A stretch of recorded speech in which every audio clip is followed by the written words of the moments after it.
महोदय, राजस्थान राज्य मेला प्राधिकरण विधेयक 2023 में जिस चिंता के साथ विधेयक को लाया गया है, मैं समझता हूँ ये चिंताएं ये विधेयक आने के बाद और प्राधिकरण बनने के बाद दूर होंगी। सभापति महोदय, मैं जिस विधानसभा क्षेत्र भादरा से आता हूँ उसमें गोगामेड़ी उत्तरी भारत का सबसे बड़ा सांप्रदायिक सौहार्द का मेला है, जहाँ गोगा जी का दरगाह बनी हुई है और गोगा पीर के नाम से गोगा जी की धोख लगाने के लिए लोग आते हैं। सभापति महोदय, पिछली बार सरकारी आंकड़े की बात करें तो 27 लाख के करीब लोग एक माह में आए थे और आए दिन वहाँ लोग 7वीं 8वीं 9वीं 3 तिथियों में आते हैं। हमने कुछ मेले की व्यवस्थाएं सुधारने का काम करा। ये बात सही है कि 2019 तक मेले में व्यवस्थाएं, पेयजल की व्यवस्था, लाइनिंग की व्यवस्था, शेड की व्यवस्था और दूसरी चीज़ें, सफाई की बहुत खतरनाक स्थिति बनती थी। मैं धन्यवाद करना चाहूँगा मंत्री महोदय का कि पिछली बार ये गए वहाँ और इन्होंने 8.5 करोड़ रुपए की लागत से बनने वाले शेड, बैरिकेड्स और लाइनिंग के लिए जो व्यवस्थाओं के लिए पैसे दिए हैं। मैं चाहता हूँ कि तुरंत प्रभाव से उसका RTDC टेंडर करे और काम शुरू करे। लेकिन इसमें सबसे बड़ी जो चिंता की बात होती है सभापति महोदय, वहाँ चारों तरफ जो गांव हैं वो मेला संपन्न होने के बाद जिस गंदगी का सामना करते हैं वो चिंता का विषय रहता है। इसलिए हम चाहते हैं कि सफाई पर विशेष ध्यान दिया जाए। ये सफाई व्यवस्थाएं दुरुस्त होंगी तो फिर आने वाले लोगों की संख्या भी बढ़ेगी। उससे जो श्रद्धालु गोगामेड़ी से ददरेवा के बीच जाते हैं उसके लिए तो भी मैं सरकार का धन्यवाद करूंगा कि सड़क स्वीकृत कर दिए, बीच में कोई कमी नहीं बची। 30 किलोमीटर की सड़क की कमी थी, वो सड़क अब बन रही है।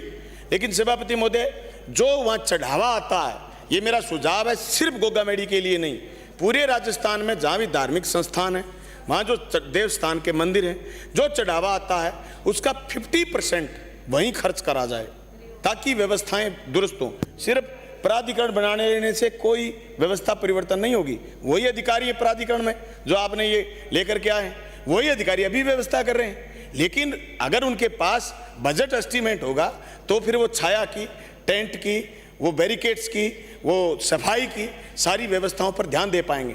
मैं वहाँ CHC बनाने के लिए भी सरकार का धन्यवाद करना चाहता हूँ कि CHC गोगामेड़ी में बन गई।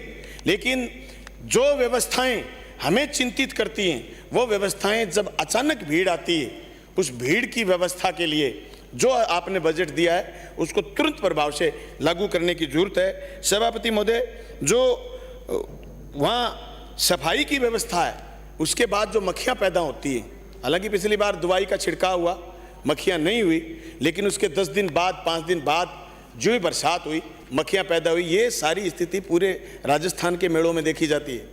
बहुत साल पहले बचपन में रामदेवरा गए थे, वो दृश्य भी आज भी याद है। इन सारे संस्थानों में, धार्मिक संस्थानों में काम करने की सरकार थोड़ा सा खर्चा लगता है। सभापति महोदय, हमने कृषि विभाग को जिम्मेदारी दी कि आप 1 महीने तक छिड़काव करेंगे दवाइयों का। वो जानते हैं कि कौन सी दवाई है जो मनुष्य के शरीर पर अटैक नहीं करेगी।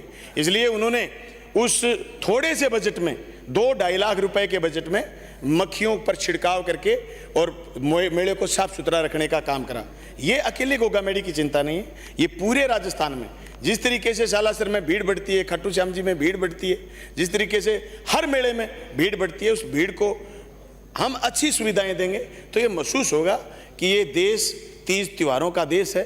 ये देश यहाँ विभिन्न संस्कृतियों का देश है। कहते हैं कि थोड़े दिन पहले जब दुनिया भर में अर्थव्यवस्था मंद गति में आ गई थी तो हिंदुस्तान में नहीं आई। उसके लिए जो आर्थिक लोग थे, अर्थशास्त्री लोग थे, उन्होंने कहा कि हिंदुस्तान 30 त्योहारों का देश है, यहाँ हमेशा रंगत रहती है। उस रंगत को हम बढ़िया रूप देने का काम करेंगे। मैं जो ये इस बिल को जनमत जानने के लिए जो मैंने प्रस्ताव दिया था, मैं इस बात के साथ, इस उम्मीद के साथ वापस लेना चाहूँगा कि आज के बाद, इस बिल के आने के बाद हम व्यवस्थाएं ऐसी चाक चौबंद करेंगे, न तो खाटू श्याम में भगदड़ होगी, न गोगामेड़ी में भगदड़ होगी, न कोई दोबारा मेहरानगढ़ होगा। लोगों की धार्मिक भावनाओं का भी हम मान सम्मान करेंगे और खास करके गोगामेड़ी का जो स्थान है उसमें जो CHC आपने दी है, मैं चाहता हूं कि गुरु गोरखनाथ के नाम से उस CHC का नामकरण करा जाए ताकि लोगों की आस्था मजबूत बनी रहे और लोग वहाँ जो आए वो ये महसूस करें। उत्तरी भारत से पूरे लोग छत्तीसगढ़ से, उत्तर प्रदेश से, हरियाणा से, हिमाचल से वहाँ लोग आते हैं। उनकी उस गुरु गोरखनाथ के प्रति आस्था है, उस आस्था का सम्मान हो। आपने मुझे मौका दिया, थैंक यू।